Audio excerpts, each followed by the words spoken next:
कहानी शुरू होती है एक घने जंगल में, जहाँ एक चुड़ैल रहती थी।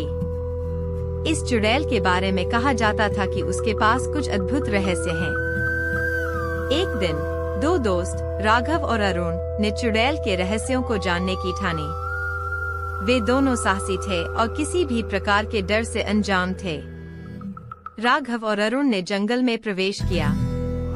चारों तरफ पेड़ों की सरसराहट और अजीब सी आवाजें सुनाई दे रही थीं। कुछ देर बाद वे एक पुरानी झोपड़ी के पास पहुंचे। यही वह जगह थी जहां चुड़ैल रहती थी।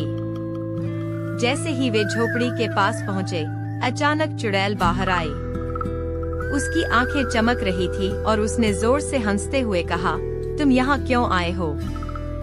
राघव ने हिम्मत जुटाकर कहा, हम तुम्हारे रहस्यों को जानना चाहते हैं। चुड़ैल ने मुस्कुराते हुए कहा, ठीक है, अगर तुम मेरे रहस्यों को जानना चाहते हो तो तुम्हें एक परीक्षा देनी होगी। चुड़ैल ने उन्हें एक जादुई तालाब के पास ले जाकर कहा, यहाँ से जल निकालो, लेकिन ध्यान रहे, अगर जल की एक भी बूंद गिरी तो तुम दोनों पत्थर बन जाओगे। राघव और अरुण ने पूरी सावधानी से जल निकाला और चुड़ैल को दिया। चुड़ैल ने खुश होकर कहा, तुम दोनों ने साहस और बुद्धिमानी से काम लिया। मेरा रहस्य यह है कि जो भी अपने डर पर काबू पा लेता है, वही सच्चे जादू को पा सकता है।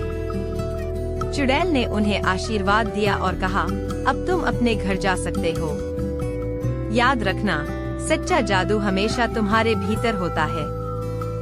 राघव और अरुण चुड़ैल के रहस्यों को जानकर खुशी खुशी घर लौट आए और जीवन भर के लिए यह सीख लिया कि साहस और बुद्धिमानी से ही किसी भी रहस्य को सुलझाया जा सकता है।